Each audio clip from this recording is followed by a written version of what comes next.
প্রশ্ন আমাদের আসলে অনেকগুলি প্রশ্ন আছে আপনার কাছে। আপনার যে প্রশ্নের জবাব আপনি যেভাবে দিতে চান সেভাবে দিবেন, না দিতে চাইলেও আমরা দিব, মানে আমরা এটা নিতে পারবো, এত অসুবিধা নাই। আমাদের প্রথম যে প্রশ্ন সেটি হচ্ছে যে জনাব তারেক রহমান দীর্ঘদিন দেশের বাইরে আছেন।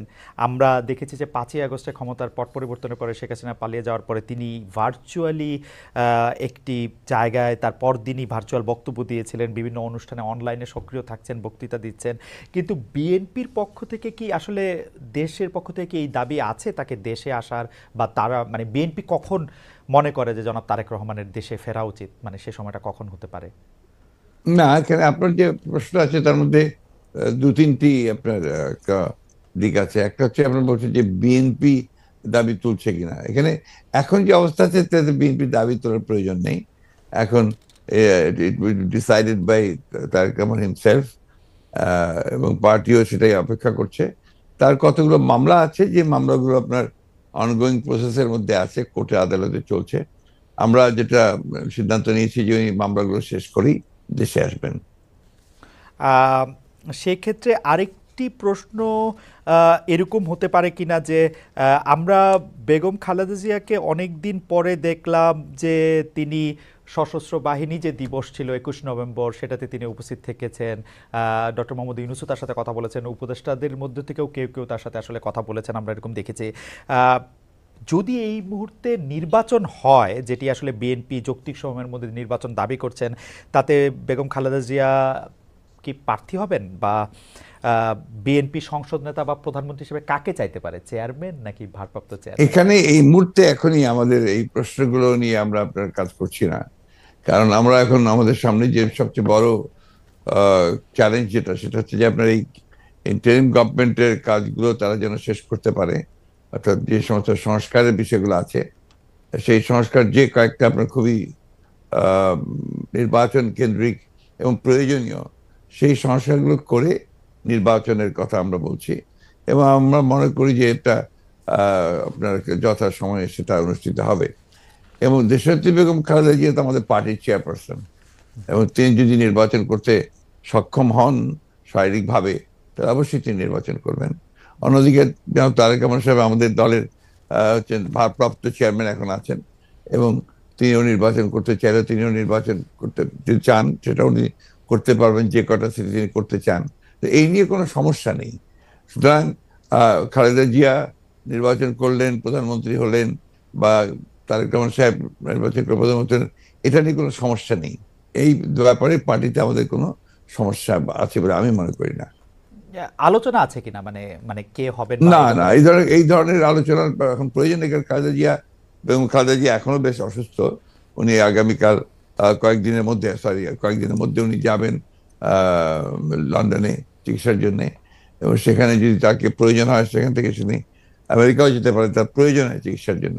তো আমরা তাকে সম্পূর্ণ সুস্থ করে, আল্লাহ যেন তাকে সুস্থ করে নিয়ে আসেন, সেটাই চাইবো, সেটাই চাচ্ছি আর কি।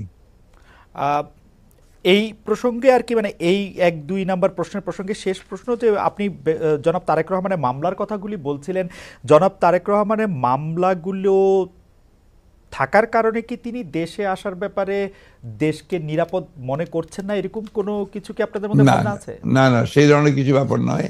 তার মামলাগুলো আমরাই চাইছি, দল চাইছি আমরা তাকে একেবারে আমরা মানে পুরোপুরি ভাবে মামলা মুক্ত করে নিয়ে আসতে চাই। যেহেতু তার মামলাগুলো সবই মিথ্যা মামলা, সাজানো মামলা, যার সমস্ত এভিডেন্সেস আর দেয়ার, সেই ক্ষেত্রে তার যত দ্রুত সম্ভব আমরা আশা করি যে মামলাগুলো নিষ্পত্তি হয়ে যাবে। আজকের একটু কথায় আসি, যে সংবিধানে উপপ্রধানমন্ত্রী পদ রাখা সহ আরও কতগুলি সংস্কারের প্রস্তাব বিএনপি দিয়েছেন। উপপ্রধানমন্ত্রী বা উপরাষ্ট্রপতি, তারপরে সংসদ উচ্চকক্ষ, গণভোটের বিধান প্রবর্তন করার প্রস্তাব। জি। তো এইগুলি যদি সংবিধানে যাচাই বাছাই করে দিতে হয় তাহলে তো কিছুটা সময় লাগবে। আপনার কাছে যৌক্তিক সময়টা কত মনে হয়, যে এই সরকারের কাছে কতটা সময় আসলে দেওয়া উচিত সরকারকে আসলে যৌক্তিকভাবে? আমরা এখন পর্যন্ত কোনো সময় বেঁধে দিইনি, এবং আমরা যেহেতু মনে করছি যে যে সরকার কাজ করছেন, এবং ইতিমধ্যে কমিটিগুলো হয়েছে, আপনার কমিশনগুলো হয়েছে, কমিশনগুলো তারা দ্রুততার সঙ্গে কাজ করছেন, এবং আমরা আশা করি যে যত দ্রুত সম্ভব তারা করতে পারবেন। এটা তাদের উপর নির্ভর করবে যে তারা কখন নির্বাচনটা দিতে পারছেন। আপনারা কোনো টাইম ফ্রেম, না, টাইমলাইন? আমরা কোনো টাইম ফ্রেম দেইনি। আমরা যেটা বলেছি যে একটা যেটা আপনার লজিক্যাল সেই সময়টুকু নিয়ে তারা করবেন। কেউ কেউ এরকম ইঙ্গিত করছেন যে বিএনপি আসলে এই মুহূর্তে নির্বাচনের জন্য আসলে চাপ দিতে চাচ্ছে সরকারকে, চাপ দিচ্ছে, তার ফলে সরকার একটু আনস্টেবল হচ্ছে। এইটা কি ঠিক? আবার অন্যদিকে সরকারের একটা জায়গা থেকে মনে হচ্ছে যে সরকার 2 বছর 4 বছর, হঠাৎ করে ডক্টর ইউনূস এটা 4 বছরের কথা বলাতে সেটা নিয়েও একটা বিভ্রান্তি তৈরি হয়েছে। আপনি আমাদের এটাকে কিভাবে দেখেন? আমি দেখি একটু ভিন্নভাবে। জি। এটা দেখি যে আমাদের দেশের মিডিয়া বা আপনারাই যারা মিডিয়াতে কাজ করেন, আপনারা সাথে স্পেকুলেশনস করেন, এবং স্পেকুলেশন করলে এটা আপনাদের হয়তো বা খুব ভালো হয়, কিন্তু আমাদের জন্য আমরা এই ব্যাপারটা আমি ব্যক্তিগতভাবে খুব বেশি আগ্রহী নই। কারণ আমরা এই আপনি যে কথাগুলো বললেন তার একটার সঙ্গে কোনো বাস্তবতার মিল নেই, এবং আমরা সেই ধরনের কোনো চিন্তা করছি না বা সে ধরনের ঘটছেও না। এবং আমি এখন পর্যন্ত দেখিনি যে আপনার সরকার যারা ইন্টারিম গভর্নমেন্ট আছেন তারা বেশি সময় থাকতে চান, 4 বছর থাকতে চান। কথাগুলো সেভাবে আসেনি, এগুলো আপনার মিসরিপ্রেজেন্টেড হয়েছে মিডিয়াতে। আর দ্বিতীয়ত আমরা যেটা বলছি, আমরা বলছি যে আমরা চাই যে আপনার একটা যৌক্তিক সময়ের মধ্যে সংস্কারগুলো হয়ে গেলে আমরা অবশ্যই নির্বাচনে যেতে চাই। আপনারা যৌক্তিক সময়টা, মানে হ্যাঁ আমাদের দোষ আছে জনাব মির্জা ফখরুল আলমগীর, আমরা ঠিকই, আমি দোষের কথা বলছি না, মানে আমি দোষের কথা বলছি না। আমাদের কথা বলছি যে মিডিয়া আপনার স্পেকুলেট করেন, স্পেকুলেশন মিডিয়া করতেই পারে, কিন্তু আমরা যেটা বাস্তবতা আমি আপনাকে সেটাই বলছি। না মানে আপনি যদি অনুমতি দেন আমাদের অবস্থাটা আমরা একটু বলি, যে আমাদের কাছে মনে হচ্ছে যে নির্বাচন সংস্কার মানে কিছু বলা হচ্ছে যে কিছু যৌক্তিক সংস্কার করে যদি নির্বাচনটা না দেওয়া হয় তাহলে বিএনপি যখন ক্ষমতায় আসবে বা অন্য কেউ যখন ক্ষমতা আসবে তারাও আসলে একই সরকারের সমান ফেসিস্ট হতে পারে, গত সরকারের সমান। তো সেইটা চিন্তা করে তাদেরকে সংস্কারের কথা বলা হচ্ছে। আমি এটার সঙ্গে একেবারেই একমত নই। আমি ঘোরতর আপত্তি জানাচ্ছি, তীব্র প্রতিবাদ জানাচ্ছি। বিএনপির সঙ্গে ফ্যাসিস্ট আওয়ামী লীগের তুলনা করার কোনো কারণই থাকতে পারে না। কারণ বিএনপি ইজ এ পার্টি যে দলটা বহুদলীয় গণতন্ত্র নিয়ে এসেছে। আওয়ামী লীগ একদলীয় শাসন ব্যবস্থা বাকশালে ছিল, আমরা বহুদলীয় গণতন্ত্র নিয়ে এসেছি। আমরা সংসদীয় গণতন্ত্র নিয়ে এসেছি, ম্যাডাম জিয়া নিয়ে এসেছেন। আমরা তত্ত্বাবধায়ক সরকার বিধান পাশ করেছি পার্লামেন্টে, এবং আমাদের কাছে ফ্যাসিস্ট আবার এখন পর্যন্ত তো প্রশ্নই উঠতে পারে না। আমাদের যে পার্টির স্ট্রাকচার, আমরা যে কাজ করেছি সেগুলো সমস্ত গণতন্ত্রের পক্ষে গেছে, এবং 14 বছর লড়াই করেছি তো ফ্যাসিস্ট হওয়ার জন্য নয়, গণতন্ত্রকে প্রতিষ্ঠা করবার জন্য। সুতরাং এই কথাগুলো যখন বলা হয় তখন এই কথাগুলো আমার কাছে মনে হয় যেটা আপনার শুধুমাত্র হয় কথার কথা বলার জন্য বলা হয়, অথবা বিএনপিকে আপনার ছোট করে খাটো করে দেখানোর চেষ্টা করা হয়। কিন্তু এইখানে তো পাশাপাশি আরও দুইটা সত্য আছে। একটা সত্য হচ্ছে যে বিএনপিও তো আসলে ক্ষমতায় ভারসাম্যের কথা বলছে, এবং সেই ক্ষমতায় ভারসাম্যের কথা বলতে গিয়ে এই প্রধানমন্ত্রী, উপপ্রধানমন্ত্রী, রাষ্ট্রপতি, উপরাষ্ট্রপতি জাতীয় সংস্কারের কথা বলছে, এই বিষয়টি যেমন আছে। এবং বিএনপিও রাষ্ট্র ক্ষমতায় ছিল, তখনও বিএনপিতে আসলে ক্ষমতার ভারসাম্য আছে কিনা সেটা নিয়ে প্রশ্ন উঠেছে। আবার আপনি যদি আমাকে অনুমতি দেন আমি বলবো যে বিএনপির একজন খুব গুরুত্বপূর্ণ শীর্ষস্থানীয় নেতা জনাব মওদুদ আহমেদ, আমি তাকে কোট করছি, তিনি লিখেছিলেন আমরা ক্ষমতায় গেলে বিএনপি সাফল্য হবে আরও কম, কারণ দলটি শাসন কৌশলে কোনো উন্নতি হয়নি, দলটিতে নেই কোনো আত্মোপলব্ধি এবং আত্মসংশোধন শব্দ দুটির অস্তিত্ব। অর্থাৎ এরকম কথা কিন্তু আছে। মওদুদ আহমেদের কথাই যে আপনার চূড়ান্ত কথা তা তো নয়। জি, মওদুদ আহমেদ তার দৃষ্টিকোণ থেকে তিনি ওই কথাগুলো বলেছেন। আমি তো মনে করি যে কথাগুলো সঠিক নয়। বিএনপি একটা পার্টি, যে পার্টিটা আপনাকে গণতন্ত্রকে রিইন্ট্রোডিউস করেছে, মাল্টি পার্টি সিস্টেম ইন্ট্রোডিউস করেছে, আগে আমি বললাম, আর রিপিট করতে চাই না। তো বিএনপিকে ওই দলের সঙ্গে বা ভাই দলের সঙ্গে তুলনা করাটাকে আমি মনে করি এটা একটা সঠিক তো নয়, আমি মনে করি এটা একটা উদ্দেশ্য প্রণোদিত। আচ্ছা, আরেকটি ব্যাপার সেটি হচ্ছে আমার আগেকার প্রশ্নের সাথে সম্পর্কিত, যে গণ অভ্যুত্থানের মুখে শেখ হাসিনার দেশ ছেড়ে পলায়ন, আওয়ামী লীগের নিষ্ক্রিয়তা, এক ধরনের মানে আওয়ামী লীগ দেশের রাজনৈতিক প্রেক্ষাপট থেকে বাদ হয়ে গেছে, কেউ কেউ আমাদের মিডিয়ার ভাষায় কেউ কেউ বলছেন যে একটা -1 হয়ে গেছে। অন্তর্বর্তী সরকারকে নিয়ে কোনো -2 সংখ্যা কি আছে? কেন এই প্রশ্নটি উঠছে সেটিও আমি বলি, যেটা কিছুটা আপনি আগেই প্রশ্ন করেছেন যে আওয়ামী লীগ আমলে কিন্তু আমরা দেখেছিলাম যে বেগম খালেদা জিয়ার চিকিৎসার জন্য বারবার বলা হচ্ছিল, কিন্তু 3.5 মাস পরেও বেগম জিয়া এখনও দেশে আছেন, তারেক রহমান সাহেব এখনও দেশে ফিরেন নাই। তো এইটার ক্ষেত্রে কি -2 কোনো আশঙ্কা আপনাদের মধ্যে রয়েছে কিনা অন্তর্বর্তী সরকারকে নিয়ে? এই -2 তো এসেছিল আপনার 1/11-এ। এখন আপনার এই -2 কোনো সমস্যা নেই। কারণ হচ্ছে যে আমরা আগেই বলেছি, আমি গতকাল একটা ইন্টারভিউতে বলেছি যে বিএনপিকে এখন আর কেউ মাইনাস করতে পারবে না। এগুলো এক। 2 নম্বর হচ্ছে আওয়ামী লীগ যদি নিজেরা মাইনাস হয়ে গিয়ে থাকে তো সেটা তো আওয়ামী লীগ হয়েছে, কারণ সে দেশেই নাই, তার নেত্রী পালিয়ে গেছে। সুতরাং আপনার এই জায়গাতে তো তারা নিজেরাই চলে গেছে। এখানে একটা জিনিস আমাদের সবসময় মনে রাখতে হবে যে রাজনৈতিক দলটি পলিটিক্যালি ব্যাংক্রাপ্ট হয়ে যায়। আওয়ামী লীগ তো এখন আসলে পলিটিক্যালি ব্যাংক্রাপ্ট একটা রাজনৈতিক দল। আমি আগে থেকেই বলছিলাম কথাটা আর কি। তার কোনো রাজনীতি নেই। সে ক্ষমতাকে এমন ভাবে ব্যবহার করেছে তাদের ব্যক্তিগত স্বার্থে, দলীয় স্বার্থে না, প্রত্যেকের ব্যক্তিগত স্বার্থে। They have minted money like anything. দেশকে তারা একেবারে ফোকলা করে দিয়েছে এবং সেই দেশকে ফোকলা করে দিয়ে পালিয়ে গেছে, এবং এটা জনরোষে পালিয়েছে। নর্থদের যে কোনো মিলিটারি কু বা কিছু হয়েছে, পিপলস রেট, জনরোষ, সেই রোষে তাকে পালিয়ে জীবন বাঁচাতে পালিয়ে যেতে বাধ্য হয়েছে। এই বিষয়গুলো আমাদের মাথায় রাখতে হবে। আমরা কোনো মতেই যেন চেষ্টা না করি এটাকে কোনো মতে খাটো করা। The fascist Awami League regime এতে বাধ্য হয়েছে দেশ থেকে পালিয়ে যেতে জনরোষে। ওকে,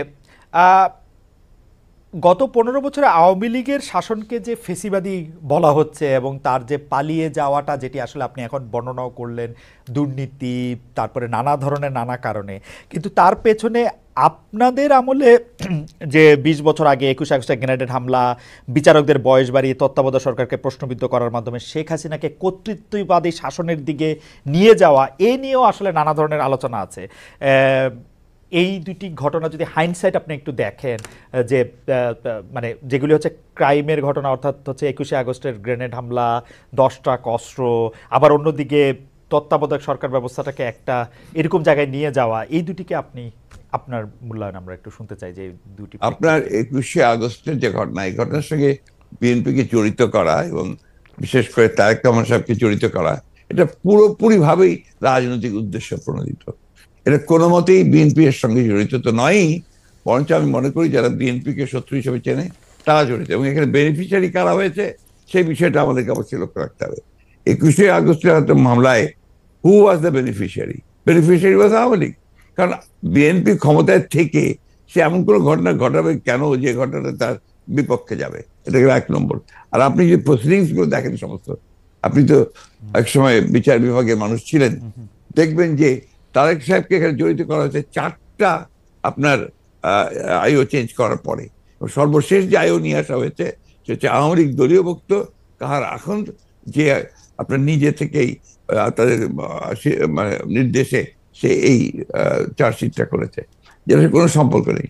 অন্যদিকে যে আপনার মূল আসামি ছিল, ভদ্রলোকের নাম আমি ভুলে যাচ্ছি, মৌলানা মুফতি মোহাম্মদ, তিনি তাকে দিয়ে 164 দিন তাকে টর্চার করে তাকে দিয়ে একটা আপনার স্টেটমেন্ট করিয়ে নিয়েছিল। পরে দেখা গেছে যে উনি নিজেই সেটাকে আবার ভোগ করেছেন, বলেছেন যে এটা আমাকে টর্চার করে নেওয়া হয়েছে। এবং দেখেন কিভাবে কি মারাত্মক ঘটনা কোথায় চলে গিয়েছিল সবকিছু। এবং he was hang before the trial was complete. তো যে প্রধান আসামি তাকে আপনি আগেই অন্য একটা মামলাতে ঝুলিয়ে দিলেন যাতে আসল সত্যটা বেরিয়ে নিয়ে আসে। তো এই কথাগুলো কিন্তু কেউ আপনার ইনভেস্টিগেটিভ জার্নালিজম করে না, যার ফলে এই বিষয়গুলো আসে। আপনারা পলিটিক্যাল জিনিসটাকে নিয়ে চেষ্টা করেন, আমি বলি শেষ করি প্লিজ, ইনভেস্টিগেটিভ জার্নালিজমটা সিরিয়াসলি করেন এবং এটাকে ফাইন্ড আউট করেন যেটা আসলে ব্যাপারটা কি ছিল। সেটা করছেন না, করছেন যে বিএনপি কিন্তু সব করার জন্য করছেন। এটাকে আমি মনে করি এটা এক ধরনের রাজনৈতিক উদ্দেশ্য প্রণোদিত। ওকে ওকে, আমি ইনভেস্টিগেটিভ জার্নালিজমের প্রসঙ্গে মানে আমি আপনাকে মাঝখানে ইন্টারাপ্ট করতে চাইনি, আমি শুধু বলতে চাইছিলাম যে এইটা তো আসলে আমাদেরও সীমাবদ্ধতা থাকে ইনভেস্টিগেটিভ জার্নালিজম যে আমরা করতে পারি নাই, কিন্তু এই কথাও তো সত্য যে বিএনপির আমলে আমরা একটা 21 আগস্টের গ্রেনেড হামলার পরে আমরা একটা জজ মিয়াকে দেখেছিলাম, যে জজ মিয়া একটা বানানো হতে পারে, হতে পারে, আমি ধরে নিচ্ছি সেটা আপনার মনে করছে যে ভুল, আমিও ভুল ধরে নিচ্ছি, কিন্তু আপনারা তো পারতেন এখানে একটা ইনভেস্টিগেটিভ জার্নালিজম করে আসল সত্যটা উদ্ঘাটন করতে, সেটা তো করেনি। আমি আপনাকে আসল সত্যটা বলছি যেটা, সেটা আমি বললাম। আপনি এই জিনিসগুলো তো আপনারা কখনোই তুলে ধরবেন না যে 4বার তার আয়ু চেঞ্জ করা হয়েছে, কখনোই তুলে ধরবেন না যে কার আকাঙ্ক্ষা দেওয়া হয়েছে যে আওয়ামী লীগের নমিনেশন চেয়েছিল, অবশ্যই তুলে ধরবেন, কখনোই তুলে ধরবেন না যে মুফতি মাহমুদকে বিচার শেষ হওয়ার আগে থেকে আপনার ফাঁসি দেওয়া হয়েছে। তো দিজ আর দ্য এভিডেন্সেস, যেখানে আপনি পরিষ্কার বুঝবেন যে একটা শুধুমাত্র সাজানো মামলা, তাকে এখানে জড়িত করার জন্য এই কথাগুলো এসেছে। তত্ত্বাবধায়ক সরকার ব্যবস্থা বাতিল করার জন্য বা তত্ত্বাবধায়ক সরকার ব্যবস্থাকে প্রশ্নবিদ্ধ করার জন্য বিচারকদের বয়স বাড়ানো এবং একজন বিচারপতিকেই আসলে তত্ত্বাবধায়ক সরকার ব্যবস্থার প্রধান করার লক্ষ্য নিয়ে সেইটা করার কারণে বিচার মানে এই পুরো বিধানটাই এটা দিস ইজ ইওর ন্যারেটিভ, এটা আমাদের ন্যারেটিভ নয়। আচ্ছা, আমরা মনে করি যে ওই সময় প্রয়োজন ছিল আপনার বয়স বাড়ানোর ব্যাপারটা, ওটা বাড়ানো হয়েছিল। ইট মে নট ওয়ার্ক, সেটা অন্য কথা। একটা জিনিস আপনি আবার ভুলে যাবেন না যে 1/11 আগে চক্রান্তটা একটা হয়েছিল। সে চক্রান্ত হচ্ছে যে আপনাদের সেই 9/11 ঘটেছিল তার আগে, আর এখানে আপনার কিছু পশ্চিমা দেশ একসাথে হয়ে চুইজডে ক্লাব তৈরি করেছিল, একই সঙ্গে ভারতবর্ষ তার সঙ্গে যুক্ত হয়েছিল, এবং তাদের মূল টার্গেটটা ছিল যে জাতীয়তাবাদী শক্তিকে এখান থেকে নির্মূল করা। এবং যেহেতু তারেক রহমান সাহেব জাতীয়তাবাদী শক্তির উঠতি নেতা ছিলেন, হি ওয়াজ দ্য রাইজিং লিডার, সুতরাং তাকে আপনারা মেলাইন করার জন্য, তার ভাবমূর্তি নষ্ট করার জন্য একটা পরিকল্পিতভাবে এই চক্রান্তগুলো করা হয়েছে এবং এই ক্যাম্পেইনটা চালানো হয়েছে, হুইচ ইজ টোটালি পলিটিক্যাল। অন্তর্বর্তীকালীন সরকার আসলেই আমরা আমরা আমরা আমরা আমরা দেখি যে এইটার সাথে আসলে নানান আশকথা পাশকথা যুক্ত হয়। আপনি যেটিকে আন্তর্জাতিক চক্রান্তের কথা আগের সরকার মানে 2007 সালের সরকার বললেন, এবার অন্তর্বর্তীকালীন সরকারের আগমনটাও কি আপনার কাছে একটা চক্রান্তের বিষয় বলে মনে হয়? কারণ আমরা দেখি যে প্রশ্নই উঠতে পারে না, প্রশ্নই উঠতে পারে না। আমরা দেখি যে এবারকার অন্তর্বর্তী সরকারের যে আগমন, এটা একটা জনগণ ছাত্রদের একটা সম্মিলিত আপনার আন্দোলন, একটা আপনার অভ্যুত্থানের ফলে। এখানে আপনি চক্রান্ত দেখছেন কোথায়? আমি এটাকে দেখছি যে এটা একটা বাংলাদেশের জনগণের একটা পুরোপুরিভাবে একটা বিপ্লবের আকাঙ্ক্ষা থেকে এটা এসেছে, এবং সেখান থেকে এসেছে যে they want to get rid of this fascist government, Hasina government, murderer. তার বিরুদ্ধে আজকে আপনার জনগণ ফুঁসে উঠে। আপনি চিন্তা করে দেখেন, আপনি তো দেশে ছিলেন না, সেই সময় যদি দেশে থাকতেন তাহলে দেখতেন শিশু, নারী, বৃদ্ধ কেউ ঘরে ছিল না, সব বেরিয়ে পড়েছিল। কারণ এই ফ্যাসিস্ট আমেরিকার হাতে প্রায় শত শত হাজার হাজার ছেলেমেয়েরা নিহত হয়েছে, হত্যা করেছে। না, দেশে না থাকলেও আমি আসলে এই খবরগুলি সবসময় দেখছিলাম আমার নিজস্ব সোর্স থেকে, আমাদের লোকজন। এখন তো আমি মনে করি যে আমাদের সকলের উচিত, যারা আমরা দেশকে ভালোবাসি, গণতন্ত্রে বিশ্বাস করি, আমাদের এই বিষয়গুলোকে হাইলাইট করা। আমরা ফ্যাসিস্টদের যে বয়ান, যে বক্তব্য, সেই বক্তব্য যেন ফিরে না যায়। না, অবশ্যই আপনি যে প্রশ্নগুলো আনলেন, সবই হচ্ছে আপনার ফ্যাসিস্টদের বক্তব্য।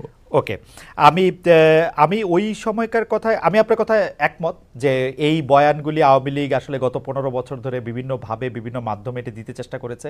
আমরাও আপনার মাধ্যমেই বা বিএনপির শীর্ষ নেতৃবৃন্দের মাধ্যমে সেটি আসলে আপনাদের অবস্থান জানতে চেয়েছি, আপনারা কনসিস্টেন্টলি আপনাদের অবস্থান জানিয়েছেন।